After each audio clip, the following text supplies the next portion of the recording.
Imagina un lugar antes de que hubiera lugares, antes de que el tiempo marcara su ritmo sin parar. Había luz, muchísima luz. Y en esta luz, seres con un poder y una belleza enormes. Los llamamos ángeles. Fueron como los primeros bocetos, quizás. El coro del cielo. Cantaban alabanzas, llevaban mensajes, disfrutando el brillo de aquello que no se puede nombrar. Eran, para que me entiendas, perfectos. O al menos estaban en perfecta sintonía con el plan divino. Como una gran oficina cósmica de pura bondad. Todo era bastante ordenado, la verdad, y muy brillante. Luego, un parpadeo, un cambio chiquitito, casi imposible de notar, en la música del cielo. Imagina una sola nota, un poquito desafinada, un susurro donde solo debía haber un acuerdo perfecto. Este fue el comienzo de algo más. La idea de caído es una palabra fuerte, ¿verdad? Caído, como si fuera desde muy alto, y de verdad, la altura era imposible de medir. Desde la mismísima presencia de Dios, desde el corazón del amanecer de la creación. No fue un tropiezo, fue una elección, un paso a propósito, lejos de la luz. Caer. ¿Qué significa de verdad que un ser de luz caiga? Significa perder su lugar. Que ya no te inviten a la fiesta eterna. Significa elegir la sombra en lugar del brillo. Cambiar las canciones del cielo por el silencio. O quizás, por otro tipo de música. Una melodía que no sonaba bien. Los ángeles que eligieron este camino no solo se tropezaron, dieron la espalda. No estaban de acuerdo, para nada, con los que mandaban. Un desacuerdo muy grande, que cambió el universo, de verdad. Este drama pasó mucho antes de que la humanidad fuera siquiera una idea chiquita en la mente del Creador.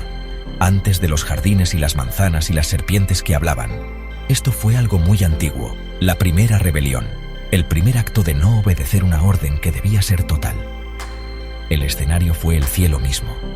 Los actores eran seres de espíritu puro. Y lo que estaba en juego. Bueno, estaba en juego todo. La verdadera naturaleza del bien, de la obediencia, de poder elegir.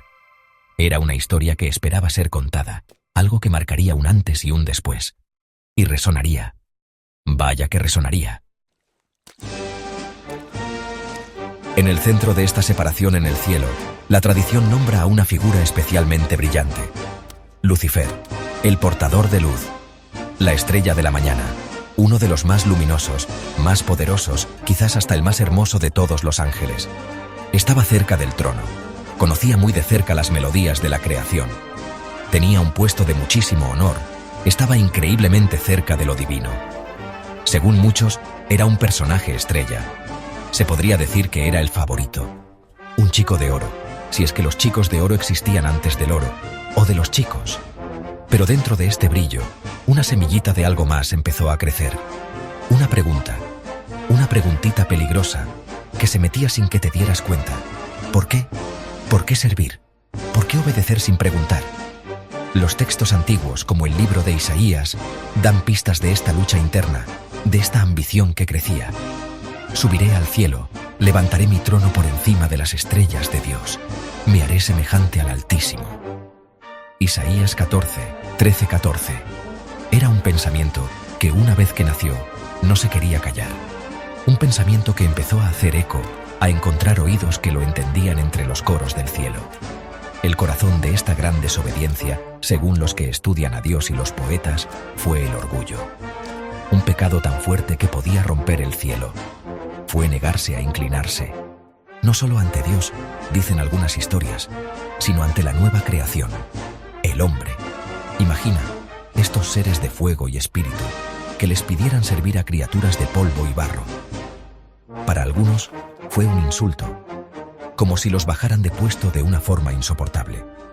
Lucifer, con todo su brillo, se veía igual, o quizás hasta superior, a cualquiera.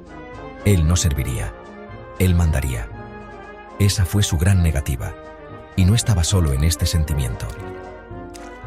Su carisma, su poder, su seguridad, atrajeron a otros a su causa. Una parte importante de los ángeles, algunas escrituras dicen que hasta un tercio, Apocalipsis 12:4, encontraron que sus razones convencían. O quizás simplemente les pareció atractiva su rebelión. Eligieron seguirlo, unirse a su plan tan atrevido. se pusieron de su lado, en contra de lo que estaba establecido. Era como una guerra civil en el cielo que estaba por empezar, una línea pintada en el polvo de estrellas. El desacuerdo, como era de esperarse, se hizo más grande. No era el tipo de cosa que se arregla con una tacita de ambrosía. Esto llevó a una guerra en el cielo. ¿Te imaginas? Seres de pura energía peleando, luz contra luz que había elegido la sombra. El arcángel Miguel, leal y fuerte, guió a las fuerzas del cielo contra Lucifer y su grupo que estaba creciendo. El libro de Apocalipsis pinta una imagen clara, aunque corta, y hubo guerra en el cielo. Miguel y sus ángeles lucharon contra el dragón, y el dragón y sus ángeles respondieron. Apocalipsis 12, 7-8. Debió ser terrible, y terriblemente hermoso. El resultado, sin embargo, fue claro. Lucifer y sus seguidores fueron vencidos. No pudieron contra ellos. Ya no había lugar para ellos en el cielo. Las puertas se cerraron. Los portones se atrancaron. Fueron echados, expulsados de la presencia de Dios, de los coros brillantes y la luz eterna. Esto no fue un castigo temporal, fue una separación para siempre. Las escrituras son muy claras en esto. Fue arrojado a la tierra, y sus ángeles con él. Apocalipsis 12, 9. Una caída larga, que mareaba, desde una altura que no te puedes imaginar. Su nueva casa se convirtió en todo lo contrario de lo que habían conocido. La tierra, los lugares de abajo, las sombras. Lugares lejos del calor divino. Su propia forma de ser, antes pura y llena de luz, empezó a torcerse, a deformarse. Se convirtieron en otra cosa. Demonios, enemigos, los que tientan y los que acusan. La segunda carta de Pedro habla de que Dios no perdonó a los ángeles cuando pecaron, sino que los mandó al infierno, poniéndolos en cadenas de oscuridad para esperar el juicio. Segunda de Pedro 2, 4. Judas 1, 6 dice algo parecido, describiéndolos como guardados en la oscuridad, atados con cadenas eternas para el juicio del gran día. La consecuencia final, más profunda que cualquier dolor físico, fue la separación. La ausencia para siempre de esa conexión divina que una vez conocieron tan de cerca. Imagina una sed que no se puede apagar por un agua que ya no existe. Un vacío que quema y duele, donde antes había plenitud. Esta se convirtió en su realidad. Un recordatorio constante de lo que habían perdido por su orgullo y su rebelión. Esta tristeza, este rencor, este sentimiento tan grande de pérdida, alimentaría su forma de tratar con la humanidad por miles de años. Una amargura que se filtró en el mundo. Esta gran historia cósmica de rebelión y caída no es solo un mito antiguo sobre seres del cielo. Es una historia que se siente muy adentro de la experiencia humana. Sirve como un espejo bastante fuerte, una advertencia escrita en grande por todos los cielos. La historia de los ángeles caídos nos pone un lente para ver nuestra propia forma de ser, nuestras propias luchas, nuestra capacidad tanto para el gran bien como para, errores espectaculares. Es un recordatorio de que hasta el más brillante puede tropezar si el orgullo es suficientemente grande. Uno de los temas más fuertes es el de poder elegir libremente. Incluso los seres creados en la luz, que vivían en la perfección, tenían la capacidad de elegir, de decir no. Esta es una idea que da miedo y emociona a la vez.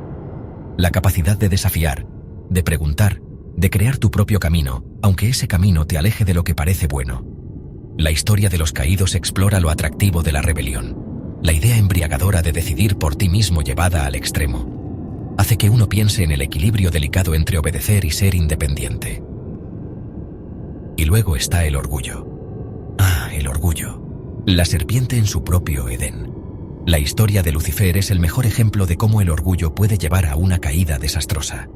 El deseo de ser más, de ser reconocido, de ser independiente de una autoridad más alta, estos también son impulsos muy humanos. La historia de los ángeles caídos advierte a dónde pueden llevar la ambición sin control y creerse demasiado. Es una lección para todos, que sirve igual si eres un arcángel o solo intentas sobrevivir al martes. Mientras más alto el pedestal, más dura la caída. Al final, la historia de ángeles caídos perdura porque habla de verdades muy importantes, sobre el poder, la elección, las consecuencias y la lucha eterna entre la luz y la sombra. Es un recordatorio de lo mucho que está en juego en el cosmos, lo que sostiene la existencia, incluso nuestras vidas pequeñas y que duran poco. También le añade una capa de profundidad muy grande a la historia del bien y el mal. Gap 2S. Estos no eran simplemente monstruos desde el principio. Eran seres de luz que tomaron una decisión. Y en esa decisión, y lo que pasó después, hay una eternidad de historias, y quizás, un entendimiento un poco triste.